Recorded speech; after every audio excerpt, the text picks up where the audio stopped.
ଯେତେବେଳେ ଚାହିଁବେ ସେ ନାରୀ ତୁମକୁ ଦବ। ମିଳନ ପାଇଁ ହାତ ଧରିକି ରୁମକୁ ଡାକିବ। କେବଳ ଏହି ନମ୍ବର ସହିତ ତାର ନାମ ଲେଖି ଦିଅନ୍ତୁ। ତାପରେ ଦେଖିବେ ଚମତ୍କାର। ଯଦି ଆପଣ କେଉଁ ଝିଅକୁ ମନେ ମନେ ଭଲ ପାଉଛନ୍ତି, ପଡ଼ିଶା ଘର ସୁନ୍ଦରୀ ଭାଉଜଠାରୁ ନିଜର ମନ ମୁତାବକ କାମ ହାସଲ କରିବାକୁ ଚାହୁଁଛନ୍ତି, ତେବେ ଆଜିର ଏହି ଭିଡ଼ିଓଟି ଆପଣଙ୍କର ଇଚ୍ଛାକୁ ପୂରଣ କରିବ। କାରଣ ଆଜିର ଏହି ଭିଡ଼ିଓଟିରେ ମୁଁ ଆପଣଙ୍କୁ ଶିଖାଇବି ଏମିତି ଏକ ମହା ଶକ୍ତିଶାଳୀ ବଶୀକରଣ ନମ୍ବର। ଏହି ନମ୍ବର ସହିତ ଆପଣ ଯେଉଁ ଝିଅ ବା ନାରୀର ନାମ ଲେଖିଦେବେ, ସିଏ ସେହି ସମୟଠାରୁ ଆପଣଙ୍କ ଆଡ଼କୁ ଆକର୍ଷିତ ହେବାକୁ ଲାଗିବ। ପାଗଳି ପରି ଆପଣଙ୍କୁ ଭଲ ପାଇବାକୁ ଲାଗିବ। ଆପଣ ତାକୁ ଯାହା କହିବେ, ଯେମିତି କହିବେ ସିଏ କରିବ। ଆପଣ ଭାବୁଛନ୍ତି କି ନମ୍ବରର ସାହାଯ୍ୟରେ ଆପଣ କିପରି ଝିଅ ପଟେଇ ପାରିବେ, ବିବାହିତା ନାରୀକୁ ପଟେଇ ପାରିବେ? ଆଜ୍ଞା ହଁ, ଇଏ ସତ। ଆମର ତନ୍ତ୍ରଶାସ୍ତ୍ରରୁ ମୁଁ ଆଜି ଆପଣଙ୍କ ପାଇଁ ନମ୍ବରର ସାହାଯ୍ୟରେ ଝିଅ ପଟେଇବା ପାଇଁ ବଶୀକରଣ ନେଇ ଆସିଛି। ତେଣୁ ଆପଣ ଧ୍ୟାନ ସହିତ ଭିଡ଼ିଓକୁ ଦେଖନ୍ତୁ, ପ୍ରୟୋଗ ବିଧି ଠିକ୍ ଭାବରେ ଶିଖନ୍ତୁ। ତାପରେ ଆପଣ ବଶୀକରଣ କରିବା ପାଇଁ ଯିବେ। କାହିଁକି ନା ଏହି ବଶୀକରଣର କୌଣସି ପ୍ରକାର କାଟ ନାହିଁ। ମାତ୍ର ଥରେ ଯିଏ ବି ଏହି ବଶୀକରଣ କରିଛି, 100ରୁ 100% ସଫଳ ହେଇଛି।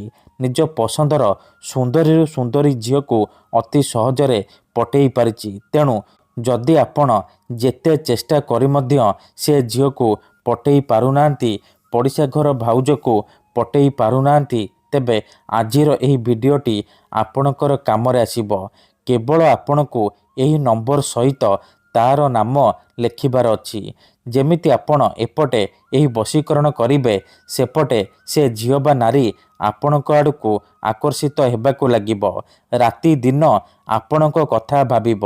ଯେପର୍ଯ୍ୟନ୍ତ ଆପଣଙ୍କ ପାଖକୁ ଆସିନି, ଆପଣଙ୍କ ସହିତ ସମ୍ପର୍କ ରଖିନି, ସିଏ ଖାଲି ଛଟପଟ ହେବ।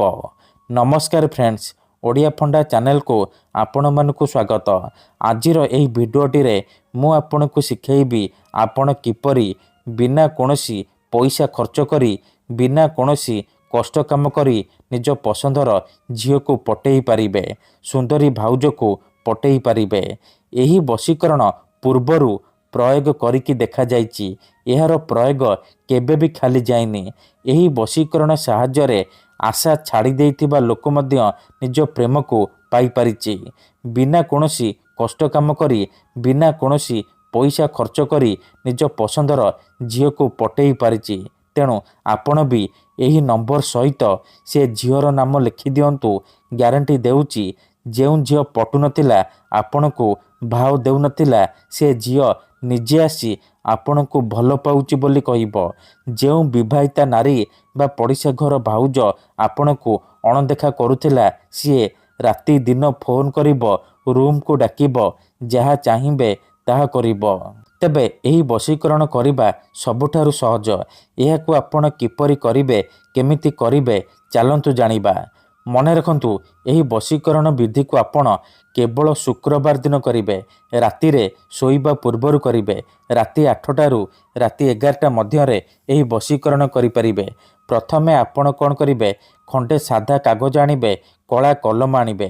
କାଗଜରେ ପ୍ରଥମେ ଆପଣ ସେଇ ଝିଅ ବା ସ୍ତ୍ରୀର ନାମ ଲେଖିବେ, ଯାହାକୁ ଆପଣ ବଶରେ କରିବାକୁ ଚାହୁଁଛନ୍ତି। ତା ପାଖରେ ପ୍ଲସ୍ ଚିହ୍ନ କରିବେ, ଆଉ ତା ପାଖରେ ନିଜର ନାମ ଲେଖିବେ। ଦେଖନ୍ତୁ, ମନେକର ଆପଣ ଯେଉଁ ଝିଅକୁ ପଟେଇବାକୁ ଚାହୁଁଛନ୍ତି, ତାର ନାମ ହେଉଛି ଲିପି, ଆଉ ଆପଣଙ୍କର ନାମ ରାଜା। ତେବେ ଆପଣ ପ୍ରଥମେ ଲେଖିବେ ଲିପି, ତା ପାଖରେ ପ୍ଲସ୍ ଚିହ୍ନ କରିବେ, ଆଉ ତା ପାଖରେ ଲେଖିବେ ରାଜା। ନାମ ଲେଖି ସାରିବା ପରେ ତା ତଳେ ଆପଣ 3ଟି ନମ୍ବର ଲେଖିବେ, 7, 8, 6। ଏହି 3ଟି ନମ୍ବର ଲେଖିବେ। ଲେଖି ସାରିବା ପରେ ସେ କାଗଜକୁ ଭଲ ଭାବରେ ମୋଡ଼ିକି ନିଜର ତକିଆ ତଳେ ରଖିଦେବେ, ଆଉ ତକିଆରେ ମୁଣ୍ଡ ଦେଇକି ଶୋଇବେ। ତାପରେ ଆଖି ବନ୍ଦ କରିକି ସେଇ ଝିଅ ବା ନାରୀକୁ ମନେ ମନେ ଭାବିକି ଆପଣ ଗୋଟିଏ ମନ୍ତ୍ର 7 ଥର ପଢ଼ିବେ। ଇଏ ହେଉଛି ମୁସଲିମ ବଶୀକରଣ ମନ୍ତ୍ର, ୟା ଆଲ୍ଲା ଲାଏଲା ରଫିଓ। ଏହି ମନ୍ତ୍ରକୁ ଆପଣ 7 ଥର ପଢ଼ିବେ। 7 ଥର ମନ୍ତ୍ର ପଢ଼ି ସାରିବା ପରେ ପବନରେ ଗୋଟିଏ ଥର ଫୁଙ୍କିଦେବେ। ଯେମିତି ଆପଣ ଏପଟେ ଏହି ବିଧିକୁ କରିବେ ସେପଟେ ପ୍ରଭାବ ପଡ଼ିବା ଆରମ୍ଭ ହୋଇଯିବ। ସେହି ସମୟଠାରୁ ସେ ଝିଅ ବା ନାରୀ ଆପଣଙ୍କ ଆଡ଼କୁ ଆକର୍ଷିତ ହେବାକୁ ଲାଗିବ। ଧନ୍ୟବାଦ।